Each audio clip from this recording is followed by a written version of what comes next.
uangnya. Terima kasih Pak.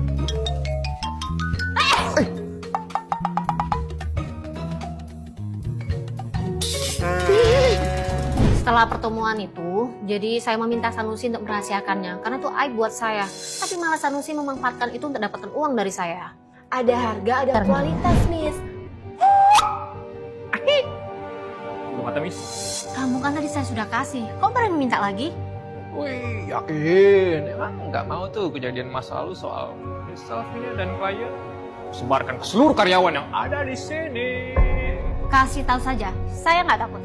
Lagian kita udah tahu semuanya kok. Romi. Mulai hari ini jabatan kamu saya turunkan jadi OB. Dan yang menemani saya nanti ketemu klien itu Eva. Serius?